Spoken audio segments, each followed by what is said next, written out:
بسم اللہ الرحمن الرحیم۔ السلام علیکم ورحمۃ اللہ تعالی وبرکاتہ۔ پیارے دوستو، اہلیہ نے بکر کے لیے، بکر کی عوام کے لیے خوشخبری کہ بکر میں گرین بسز شروع کرنے کا اعلان کر دیا گیا ہے، بلکہ روٹس بھی طے ہو چکے ہیں۔ یعنی بکر سے دریا، بکر سے خانسر تک، بکر سے بیہل تک، بکر سے سرائے مہاجر تک، اس طرح کے جو بڑے بڑے روٹس ہیں ان پر جو ہے یہ بسز جو ہے مقرر کی جا رہی ہیں کہ ان روٹس پر جو ہے بسز چلیں گی۔ تو پیارے دوستو، جہاں یہ اعلان ہوا وہاں مختلف لوگوں کے مختلف بیان بھی آئے۔ عمومی طور پر یہ دیکھا جاتا ہے کہ جب بھی بکر میں کوئی کام کیا جاتا ہے، حکومت کی طرف سے کسی پروجیکٹ کا اعلان ہوتا ہے، اگرچہ ابھی تک کوئی بیگا پروجیکٹ بکر میں حکومت کی طرف سے جو ہے نہیں اعلان کیا گیا، ماں سوائے جو ہے اس گرین بس، الیکٹرک بس جو ہے اس کے لحاظ سے، تو باقی چھوٹے موٹے جو منصوبے ہیں، روڈ اور یہ چیزیں، تو اس پر جو ہے بکر میں مختلف لوگ جو ہے کریڈٹ لینے کی کوشش کرتے ہیں۔ اس میں مقامی سیاستدان بھی آ جاتے ہیں، موجودہ M N A, M P اے بھی آ جاتے ہیں۔ تو موجودہ جو الیکٹرک گرین بس کا جو منصوبہ ہے، اس منصوبے کے ساتھ نہ تو موجودہ M N A, M P A کا کوئی کردار ہے، نہ مقامی کسی سیاستدان کا کوئی کردار ہے۔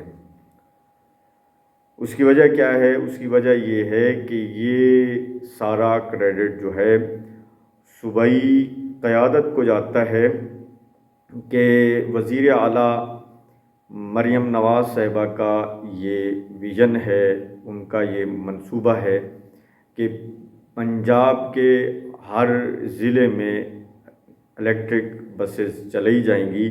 تو یہ اسی ویژن کی ایک کڑی ہے کہ جہاں باقی اضلاع میں جو ہے الیکٹرک بسز جو ہے وہ چلائی گئی ہیں، میاں والی، سرگودھا، باقی بھی شیخوپورہ، فیصل آباد، پنجاب کے تقریباً اضلاع میں یہ چلائی جا چکی ہیں۔ لاہور میں بھی آلریڈی بہت ساری سروسز چل رہی ہیں۔ تو اب جو ہے باری ہے بکر کی، اور اس کے ساتھ ڈی جی خان، باقی لیا اور باقی اضلاع جو صوبائی پنجاب میں آتے ہیں، ساؤتھ پنجاب میں، تو ان میں یہ چلائی جا رہی ہیں۔ تو لہٰذا حقائق کو مد نظر رکھتے ہوئے اپنی قیادت کا انتخاب کیا کریں، ویسے لکیر کے فقیر نہ بن جایا کریں، کیونکہ اس میں موجودہ جو ایم این اے ہیں، ایم پی اے ہیں، ان کی جو صورتحال ہے اسمبلیوں میں، ایوان میں، وہ بڑی افسوسناک ہے۔ افسوسناک اس لیے ہے کہ صوبائی اسمبلی میں غضنفر چینہ صاحب کو چھوڑ کے 2 ایم پی اے ایسے ہمارے موجود ہیں کہ جو کئی سالوں سے جو ہے سیاست میں رہے اور اسمبلیوں میں رہے۔ آئی تھنک یہ جو گروپ ہے اس کی 5ویں بار ہے۔ تو یہ گروپ جا کر بس صرف وہاں اسمبلیوں کے فلور پر انجوائے کرتا ہے، وہاں بیٹھ جاتا ہے اور ساتھ منہ کو تالا لگا لیتا ہے۔ نہ بکر کے حقوق کی بات ہوتی ہے، نہ بکر کے عوام کے مسائل کی بات ہوتی ہے، نہ صحت کی بات ہوتی ہے، نہ کسی اور سہولیات کی بات ہوتی ہے، ماں سوائے خاموشی کے، ماں سوائے خاموشی کے۔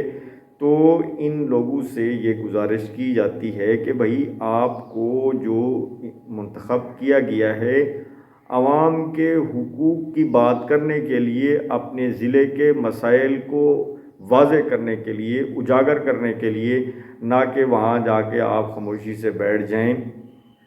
تو وہاں آپ اپنے ضلع کے مسائل کو اجاگر کریں، بتائیں لوگوں کو، وزیر اعظم کو بتائیں، وزیر اعلیٰ صاحبہ کو بتائیں کہ جی ہمارے ضلع میں نہ تو بنیادی جو ہے صحت کے لحاظ سے کوئی سہولت ہے، نہ ٹرانسپورٹ کے لحاظ سے کوئی سہولت ہے، نہ ایجوکیشن کے لحاظ سے کوئی سہولت ہے۔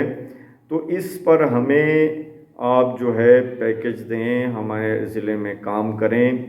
کم از کم آپ جد و جہد کریں گے تو لوگ جو ہے وہ وزیر اعظم صاحب بھی آپ کی بات سنیں گے، ان کو بھی پتہ چلے گا کہ جی واقعی یہ لوگ مسائل کا شکار ہیں۔ ہمارے ضلع کی صحت کا حال تو اتنا خستہ ہے کہ جو ہے بکھر میں جب مریض کو لے جایا جاتا ہے تو جب ڈاکٹر چیک کرتے ہیں تو سیدھا لفظ یہ ہوتا ہے کہ جی اس کو ملتان لے جائیں۔ تو جب تک مریض ملتان جاتا ہے تو راستے میں اس کی جو ہے وہ ڈیتھ ہو جاتی ہے۔ تو اگر یہی طبی سہولیات جو ہے مقامی ضلع میں ہوتی تو اس طرح کی جو ہے قیمتی جانیں جو ہے وہ ضائع نہ ہوتی۔ تو بات ہو رہی تھی جو ہے الیکٹرک بسز کی، تو یہ حقیقی طور پر وزیر اعلیٰ مریم نواز صاحبہ کو کریڈٹ جاتا ہے، اور ان کا ہم شکریہ ادا کرتے ہیں کہ انہوں نے ہمارے ضلع کو یاد رکھا۔ اور اس میں پھر کہہ رہا ہوں کہ اس میں مقامی سیاستدانوں کا کوئی کردار نہیں، اور موجودہ M N A M P A کا بھی کوئی کردار نہیں ہے۔ وہ تو بس صرف اسمبلیوں میں جا کے مزے سے اے سی کی ہوا لے رہے ہیں، باقی بکھر کی عوام ان کے لیے اہمیت کی حامل نہیں ہے۔ آج کے لیے اتنا ہی کافی ہے، کل ملتے ہیں ایک نئی بات کے ساتھ، تب تک اجازت دیجیے، اللہ حافظ۔